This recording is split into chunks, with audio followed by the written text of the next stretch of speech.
행복의 기초라는 제목으로 말씀을 보도록 하겠습니다.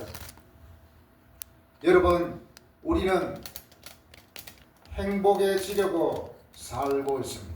사실은 교회에 오는 것도 행복해지기 위해서 오는 것이라 할 수 있습니다. 많은 사람들은 행복해지려고 삽니다. 그러나 평생이 행복만이 따라올 수는 없는 것이죠. 그렇다면 과연 우리는 어떻게 행복해질 수 있을까요? 독일의 유명한 철학자 쇼펜하우어는 행복에 대해서 이렇게 말했습니다. 평범한 사람은 인생을 향유한다고 할 때 사물이나 자신의 소유물, 지위, 애인과 지식, 자식, 친구나 사교계 등에 의존한다. 그들은 인생의 행복을 바로 그러한 것들에서 느끼는 것이다. 때문에 그런 것들을 잃어버리거나 거기서 환멸을 느끼면 인생의 행복도 끝나고 만다. 그건 바로 삶의 무게의 중심이 자신의 바깥에 있기 때문이다. 그런 사람들은 수시로 소망이 달라진다거나 기분이 자주 변덕스러워지곤 한다. 왜냐? 삶의 무게중심이 바깥에 있기 때문이다. 쇼펜하우어는 한마디로 삶의 무게중심은 내면으로 둬야 된다는 것을 강조하고 있습니다. 그렇다면 삶의 무게중심을 내면으로 향한다고 했을 때 그 내면에 무엇으로 채울 것인가입니다. 바로 그 대답을 오늘 말씀에서 우리는 찾아볼 수 있습니다.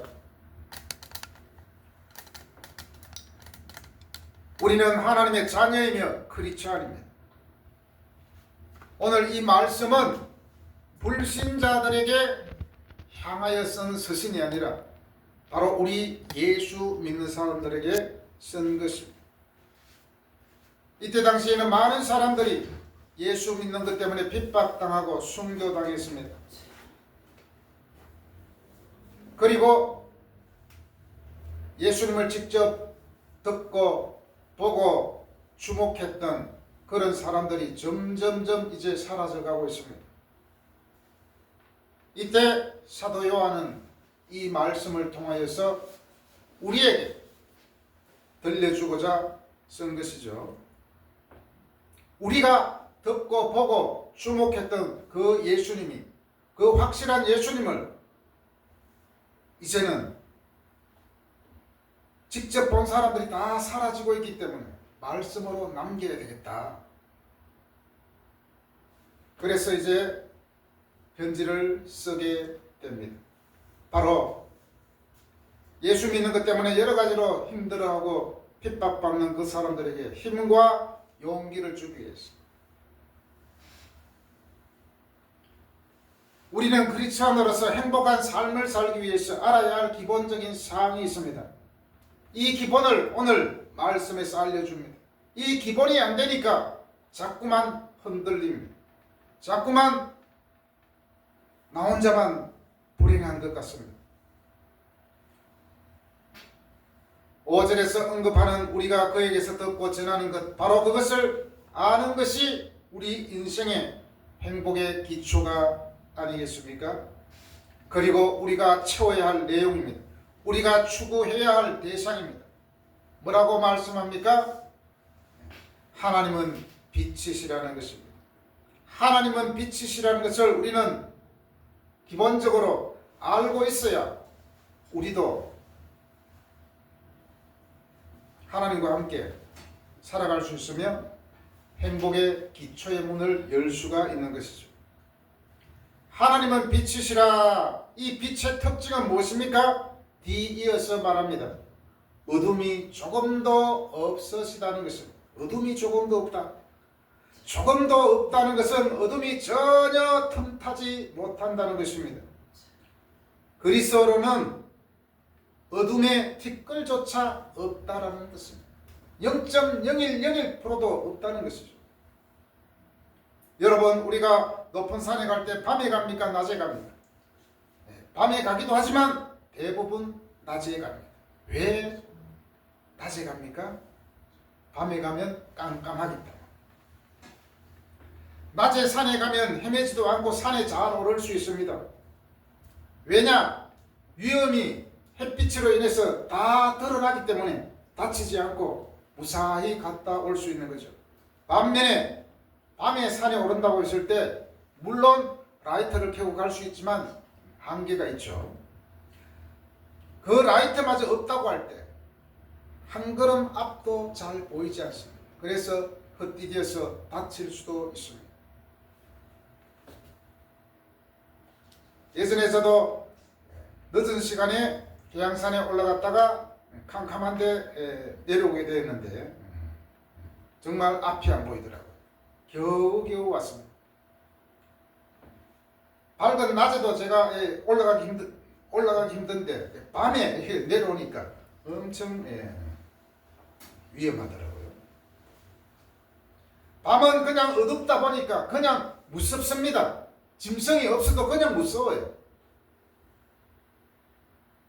깊은 산 같은 경우에는 호랑이는 없지만 산짐승이 있기 때문에 굉장히 무섭겠죠. 세상에서 빛이 없다면 모든 생물체는 사실 살아갈 수가 없으며 빛은 무엇입니까?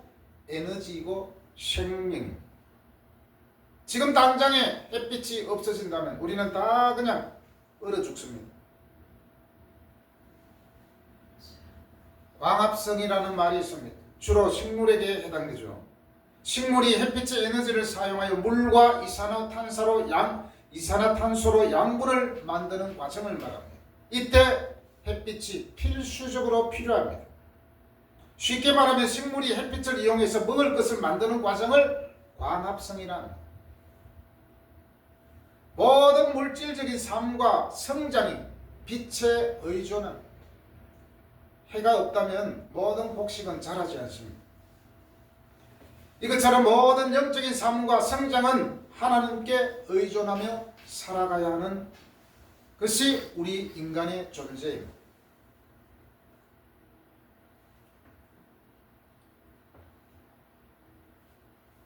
하나님은 바로 오늘 말씀에서 빛이라고 말씀합니다. 이 빛은 생명의 빛이고 우리를 변화시키는 빛입니다. 하나님은 빛이시라는 것은 무지와 오류와 거짓과 죄와 죽음이 전혀 없다는 의미입니다. 요한은 바로 그리스도에게서 이 말씀을 직접 들었을 뿐만 아니라 그분의 행동으로 들었습니다.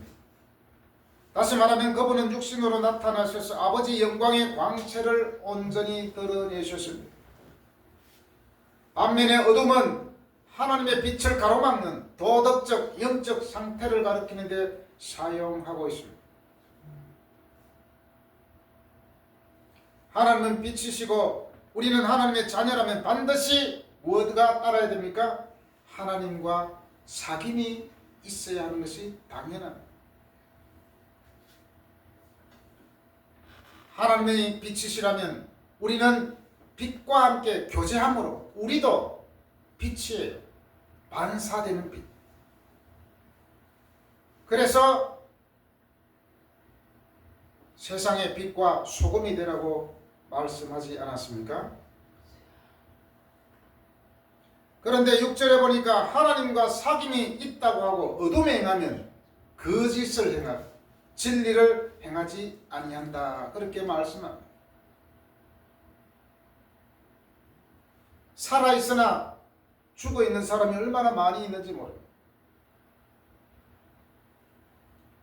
예수 믿어도 재미도 없어요. 예수 믿어도 삶이 우울합니다. 불행하다고 생각되어집니다. 왜 그렇습니까? 예수는 믿는다고 하지만 진정한 교제가 없다는 것이 문제가 아니겠습니까? 친한 친구는 자주 교제해야 되는 거죠. 친한 친구는 보고 싶고 또 만나고 싶고 그 얘기를 듣고 싶습니다. 그러나 친하지 않는 친구는 멀리하고 싶습니다. 멀리하면 점점 더 멀어지겠죠. 하나님도 마찬가지입니다. 예수를 믿는다고 하지만 그러나 하나님과 무관하게 살아가는 거죠.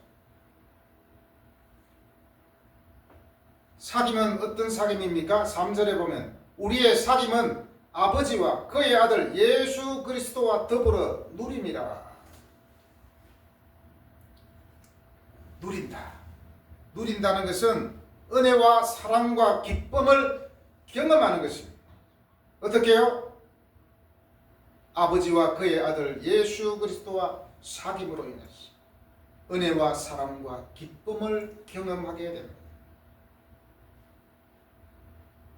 지난번에도 말씀드렸지만 아무리 좋은 여친이 있고 남친이 있다 할지라도 서로 사귀면서 기쁨이 없고 즐거움이 없고 매일날 와서 싸우고 그렇게 한다면 헤어지는 게 낫겠죠. 결혼도 안 했는데. 결혼했으면 어찌하든지 맞춰가 살아갈 수도 있겠지만 기쁨이 없는 교제는 필요 없습니다. 그리고 기쁨은 교제를 통해서 더 활발하게 마음에서 움직이겠죠.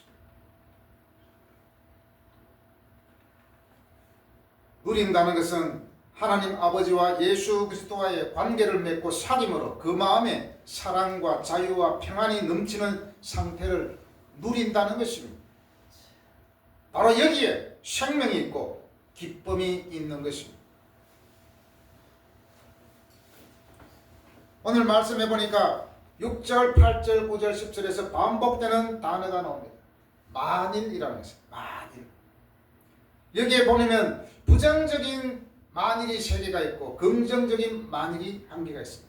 부정적인 부분부터 보도록 하겠습니다.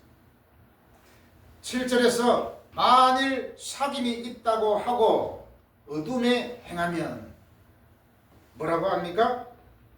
우리가 서로 사귐이 있고 그 아들 예수의 피가 우리를 여기 아닙니다. 8절 보겠습니다.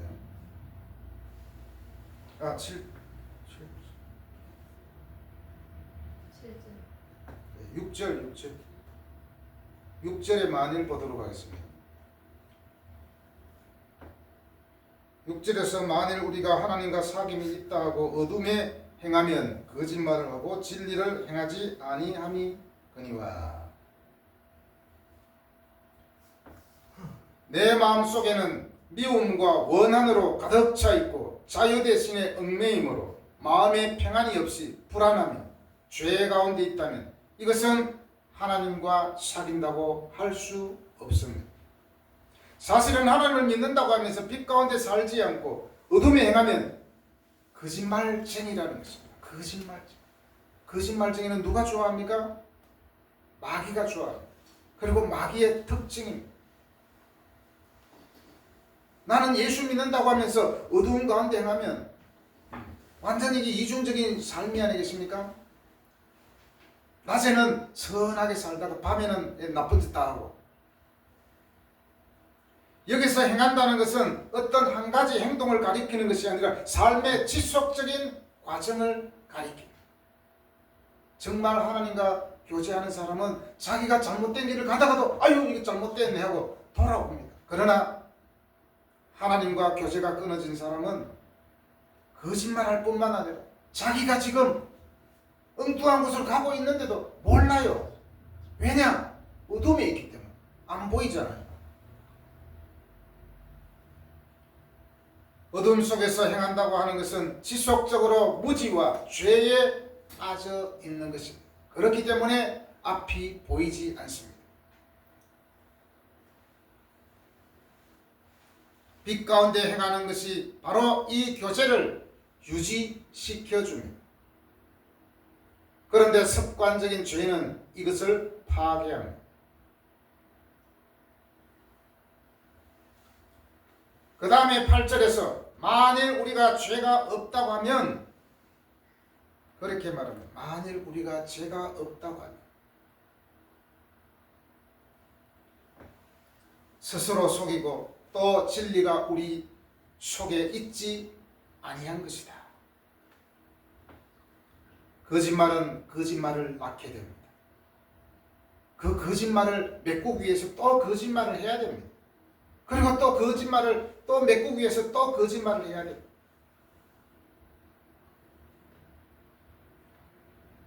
나는 죄가 없어요.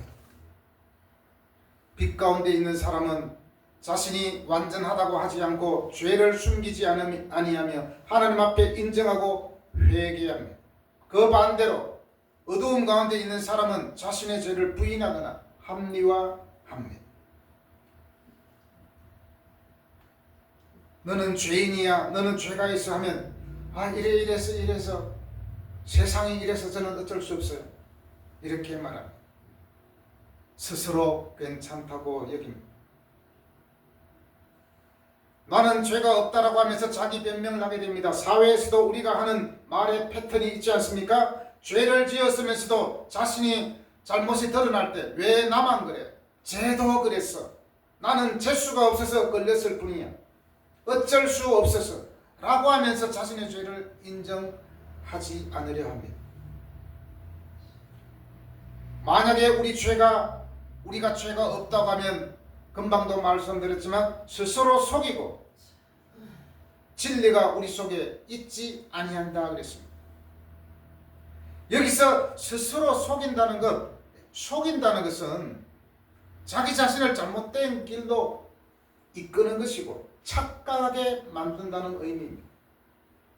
단순한 실수가 아니라 자기 상태를 제대로 보지 못하고 거짓된 확신 속에 살아가며 자신은 괜찮다고 믿는 상태를 말합니다. 어떤 청년이 있었습니다. 어느 날 운전을 하는데 차에서 이상한 소리가 계속 났습니다. 계기판에는 빨간 경고등이 켜졌습니다. 경고등이 켜지면 빨리 카센터에 가야 됩니다. 친구가 말했습니다. 야, 정비소 한번 가봐. 너무 위험해 보여. 그런데 운전하는 청년은 이렇게 말합니다. 괜찮아. 아직 굴러가고 있잖아.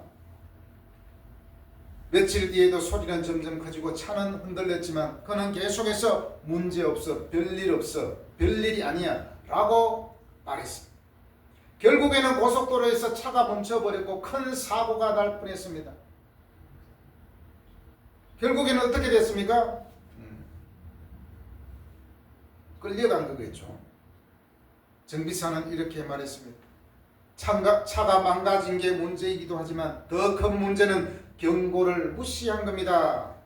바로 스스로 속인다는 것은 바로 이런 모습입니다. 내 양심이 경고를 하고 하나님의 말씀이 경고를 하고 경고를 함에도 불구하고 그것을 무시합니다. 이 정도면 괜찮아. 하나님은 말씀과 양심으로 죄를 깨닫게 하시고 경고하시고 빛으로 나오게 하시는데 나는 괜찮아. 이 정도는 문제가 아니야. 다 이렇게 살아 라고 말하면 자기 상태를 부인합니다. 이것이 바로 자기를 속이는 것이라 할 수 있습니다. 죄를 부인한다고 죄가 없어지는 것은 아닙니다.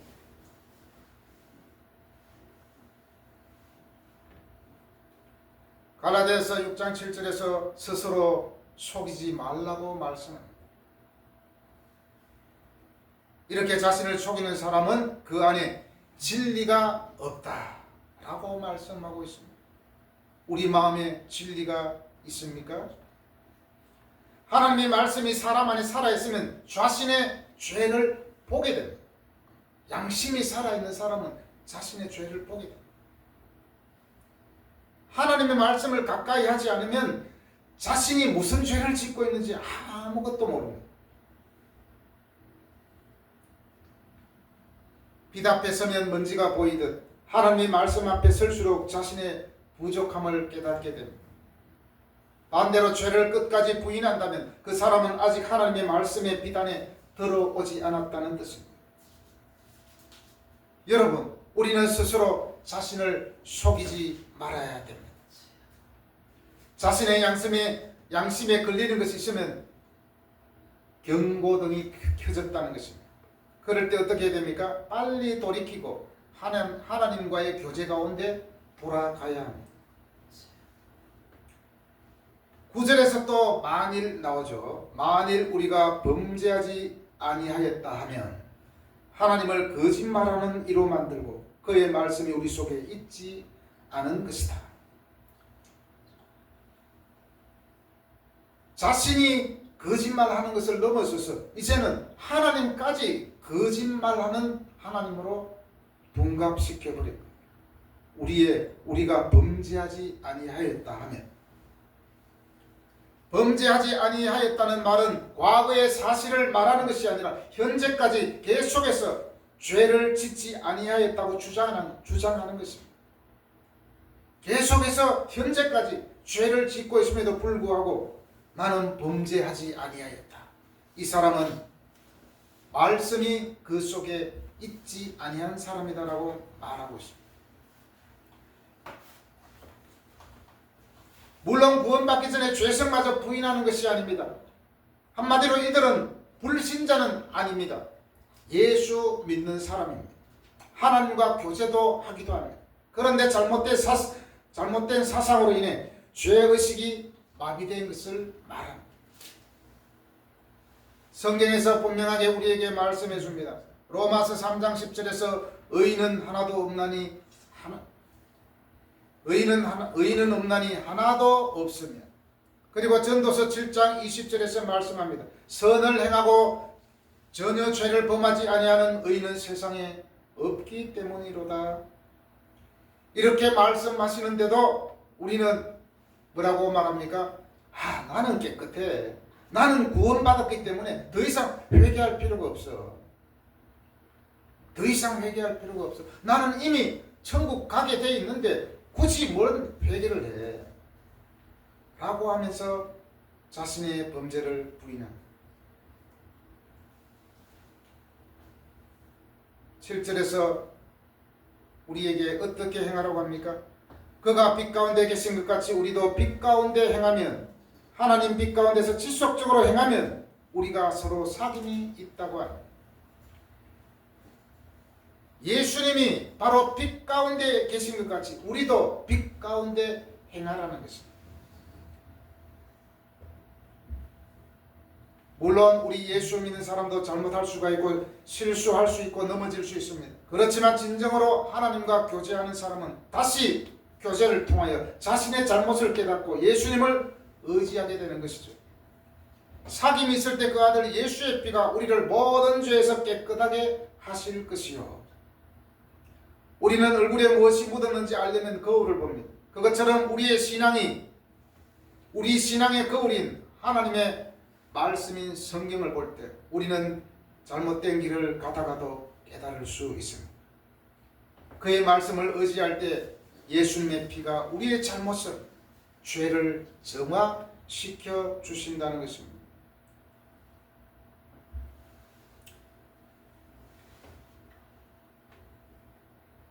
이제 9절에 보면 긍정적인 만일이 있습니다. 만일 우리 죄를 자백하면 모든 불의에서 깨끗하게 하실 것이요. 세상의 법정에도 그렇습니다. 재판관 앞에서 자신의 죄를 솔직히 인정하고 자백하면 감행이 있을 수 있습니다. 그러나 끝까지 목격자와 증거물이 있는데도 불구하고 계속해서 부인합니다. 그러면 더 갖다 때리겠죠. 10년인데도 한 20년 더 갖다 붙입니다. 왜냐? 자신의 죄를 깨닫지 못하기 때문에 끝까지 자백하지 않아요.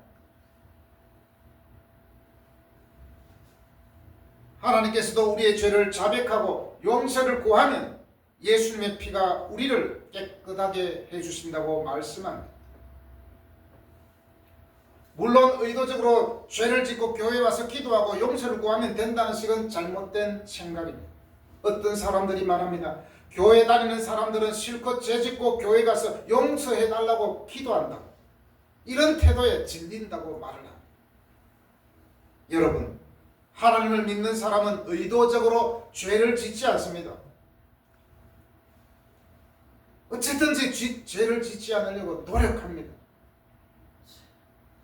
죄에 대해 민감하기 때문에, 그만큼 스스로 죄라고 생각하는 것 때문에 자신은 죄인임을 알고 하나님께 회개함으로 더욱더 예수님의 피가 정화시켜 준다는 말씀입니다.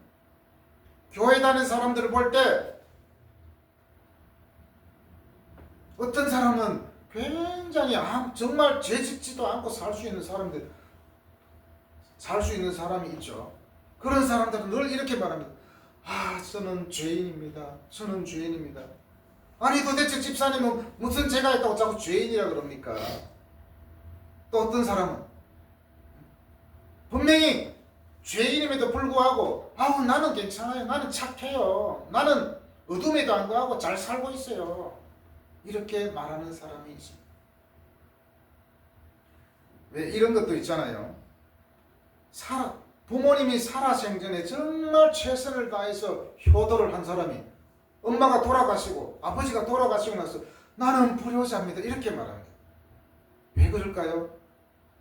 최선을 다해드렸는데 또 생각해 보니까 어머니를 내가 섭섭하게 해드린 게 있구나. 막 그거 생각하면 불효자라고 생각되어지는 겁니다. 그런데 어떤 사람은 맨날 부모님 속 썩이고 이런 사람들이 또 자신이 불효자라면서 또 깨닫지도 못하는 사람도 있습니다.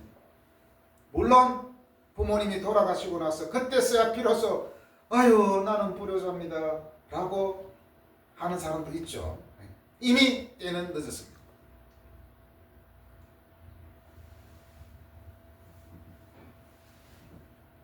여러분 진정으로 행복해지시기를 원합니까? 예수님께서 또 말씀하여 이르시되 나는 세상의 빛이니 나를 따르는 자는 어둠에 다니지 아니하고 생명의 빛을 얻으리라 그랬습니다. 행복하기를 원한다면 바로 세상의 빛이신 하나님을 따르고 예수 그리스도를 따를 때 어둠에 다니지 아니하고 생명의 빛을 얻겠다고 말씀합니다. 우리가 하나님과 교제함으로 말미암아 하나님의 말씀인 성경을 통하여서 하나님과 교제함으로 말미암아 우리에게 더욱더 생명의 빛을 경험하면서 더 풍성한 행복을 누린다고 오늘 말씀하고 있습니다. 하나님은 빛이시기 때문에 늘 빛 가운데 말씀을 읽으며 묵상하면서 기도하며 주님과 교제함으로 내 안에 하나님의 말씀이 하나님의 빛이 가득함으로 하나님이 주시는 풍성한 은혜를 누림으로 진정으로 행복한 여러분이 되기를 바랍니다. 아멘. 행복은 멀리 있지 않습니다. 바로 내 안에 있습니다. 내 안에 무엇으로 채워야 됩니까? 하나님이 기뻐하지 아니하는 걸로 채우는 것이 아니라 내 안에 하나님의 말씀으로 가득 채울 때 내 안에 은혜의 강물이 흐르지 않겠습니까?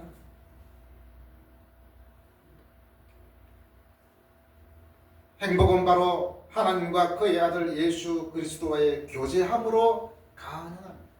그래서 성도 간의 교제도 마찬가지입니다. 같이 밥 먹는 것만이 좋은 것이 아니라 그 밥 먹으면서 같은 은혜를 나누고 같은 생명을 함께 기뻐하는 그때 비로소 진정한 성도 간의 교제가 이루어지는 것이 아니겠습니까? 여러분 하나님과 그의 아들 예수 그리스도와 교제함으로 진정으로 여러분 마음에 사랑과 자유와 평안함이 가득하시기를 바랍니다. 내 마음에 온갖 다 얽힌 것이 있으면 그 얽힌 것을 풀어헤치지 않으면 절대로 내 마음에 상처가 아물지 않을 것입니다. 바로 주의 말씀과 교제함으로 말미암아 내 마음에 엉어러진 것들, 내 마음의 실타래가 완전히 풀려짐으로 말미암아 진정한 행복을 누리시기를 바랍니다. 아멘. 특별히 청년은 젊었을 때부터 자신의 마음을 잘 관리해야 됩니다. 죄가 차곡차곡 쌓여지는 습관이 아니라 하나님 앞에서 거룩한 습관을 가짐으로 하나님의 큰 복을 받아 누리는 여러분이 되시기를 바랍니다. 청년뿐만 아니라 우리 어른들도 끝까지 하나님 앞에서 자신을 돌아보며 하나님의 말씀 붙잡고 행복의 끈을 놓치지 않기를 예수님의 이름으로 축복하며 바랍니다. 아멘. 기도하겠습니다.